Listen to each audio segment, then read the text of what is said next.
жери боюнча бул 2012-жылы август айында мен ошол министрдин милдеттерин аткаруучу болуп дайындалар күнү эле мен ушул министрликтин иши менен таанышып, анан ошондо ишемби күнү болуп калган. Ошондо мен Карыя Картандар үйүнө ошол Бишкекке эле түз эле барып, ошол үстүнөн түшүп, баркы бертилерин карап, текшерип, анан ошол сыртка короосуна чыксам, ар жагында ошол сонун бир бак бар экен, аябай кенен жер. Мен аябай анткени ал жагын артын билчү эмесмин эч качан. Анан аябай жакшы кенен жер бар турбайбы деп эле дароо эле ушул жерде кеңейтсек болот турбайбы деп карасам, бир жерде анан ошол бурчта анан дагы баягыдай мындай кыйгачынан бир салынып атыптыр, курулуш иши. Анан бул кайсыдагы курулуш иши деп сурасам, буну дейт ошол бир мечитке деп курулуп атат деп. Анан бул кандай ошол жерде 90% ошол кезде орустар турчу. Бул кимдерге мечит, кандай бул мечиттерге деп иштеп баштасам, анан албетте изилдеп баштадым. Анан ошол кездеги вице-премьер Асымбекова эжебиз бар болчу. Анан ошого да кирип баардыгын түшүндүрүп, анан албетте ал дагы өтө бул боюнча реакция жасап, дароо эле буну айтты. Буну биз прокуратурага беришибиз керек, барка жерди текшертишибиз керек. Бул кандай ошол Кыргызстандын баш каласынын борборунда мамлекеттик жерибиз ушунчалык мындай эле берилип атат, алынып атат деп. Анан албетте ошол жөнүндө бир биз дароо ошол жерде бир текшертүүлөрдү баштап, ал кездеги мэр Иса Өмүркулов дагы бизди колдогон. Ал боюнча да менин кабарым жок деп айткан. Анан ал ошону токтотулган. Ал кезде эми албетте менин дарегиме канча деген сөздөр айтылды.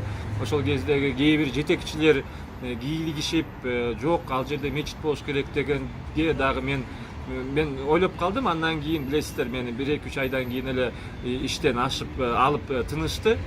Бирок мен ошондо да ойлоп калдым, ошол билесиздер, ал ошол жөн эле мечит эмес болчу, буну куруп аткан билесиздер, биздин бийликтегилер менен туташып калган кээ бир таасирлүү, акчалуу керек болсо каражат берчү бир уюмдар бар. Анан ошолор эле мени өчүм алып кетириштиби деп да ойлоп калам да ошондон кийин. Ошол андан кийин мен кабарым жок болуп калды. Анан мен 2017-жылы бир жайкы күндөрү ошол күзүндө уже шайлоо жүрүп аткан, президенттик шайлоо. Анан өтүп баратсам, карасам ошол жакта баягыдай жаңы дарбаза кылып берки Абай көчөсүнөн.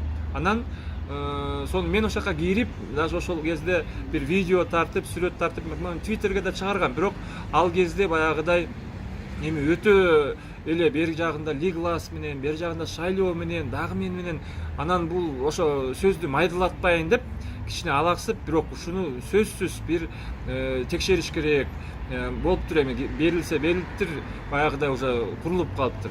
А бирок ал тилкеде албетте ошол короодо менин баягыдай сүйлөшүүлүү ошол аракетим, ошол министрликте иштеп атканда, ал жерде көп кабаттуу реабилитациялык бир борбор салынышы керек. Реабилитациялык борбор. Анткени ал жердеги билесиздер, баягы опорно-двигательный, баягы ДЦПлар менен балдар бар, эми аутист, ошол бардыгы. Ошол жерде медакадемия жанында ошол студенттер, кандайдыр бир клиника болсо ошол жерде бир борбор, окутуучу борбор, жалпы республикалык бир деңгээлде, анан сөзсүз көп кабаттуу. Анткени кээ бирлер айтып аткан, баягы 3-4 кабат салсакпы деп. Жок, ошол жерде көп кабаттуу кылып салып, ошол жер тилкебизди билесиздер пайдаланып, бер жагында дагы ар кандай бир ошол социалдык бир объекттерди курушубуз керек деген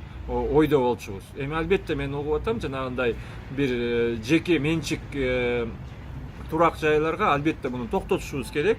Ошол жердеги балким башталган эмелерди буздуртпасак дагы, бирок аны тартып алып, анан ошону улашыбыз керек. Сөзсүз ал жерде социалдык объект, сөзсүз ушул, мен ишенем, бизде ал акча табылат. Социалдык объект ошол майыптарга, балдарга, жанагы психоневрологиялык ар кандай жанагы опорный двигатель ошол жерде көп кабаттуу биздин республикалык бир борбор кылып ошол жерде биз пайдаланбасак биз башка жерде сала албайбыз. Биз эмне кайсы жерде барып салмакпыз? Аэропорттун жанында салабызбы же сокулук менен кантка салабызбы? Башка социалдык өнүгүү министрлигинин деги эле жалпы Бишкекте башкалабызда ошондой социалдык объекттерге жер тилкелерибиз жок калды. Эми ошону алдыртпайлык, бул албетте сөзсүз түрдө биз буга жол бербешибиз керек. Сиз жана генплан боюнча тактадым деп калдыңыз, ошо боюнча дагы айтып өтсөңүз. Ошол биз ошол такталар заматы эле биз албетте ушул жалпы ошол карыя картандардын үйүнүн ошол чегине киреби, кирбейби, бул территория кимге тийиштүү деп албетте буну баарын териштире баштадык. Буну биз ошол жолдогон прокуратура органдары дагы өтө ошол жерде бизге жооп беришип, алар дагы жанагындай атайын көрсөтмөлөрдү берип, жок, бул мамлекеттин жер тилкеси, мамлекеттин ошол майыптар үйүнө, этиги карыя картандар үйүнө кирет, ошол жерге деп туруп, анан кийин ар жакта генплан боюнча дагы так ошолор дагы такташып, генплан боюнча мурун эле түшкөн экен. Ал ошол кенен участок, албетте ал кенен участок өтө жакшы бир кенен участоктор мурунку генплан боюнча так ошол реабилитациялык борборлор салынышы керек деген бир максаттуу түрдө белгилениптир. Ал мурунку генпланда 2012 жылда так белгиленип турганы чын. Ушунда бул жер мындай бош эле жер болот да, же карылар үйүнүн коросу, ал жерде багы ошолго тиешелүү болуп албетте. Ал жер тилкеси мен эми сыртынан деле барганда баягыдай биз байкайбыз го, жакшы кенен алма багыбы, анан баягыдай ары бери басканга сейил дегенге сейил багы бар.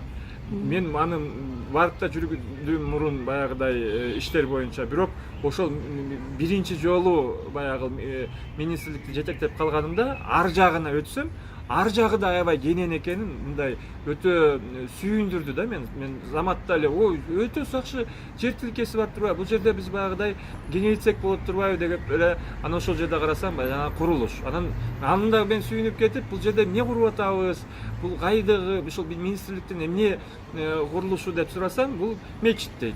Анан кандайча мечит деп туруп аны биз токтотконбуз ошондо.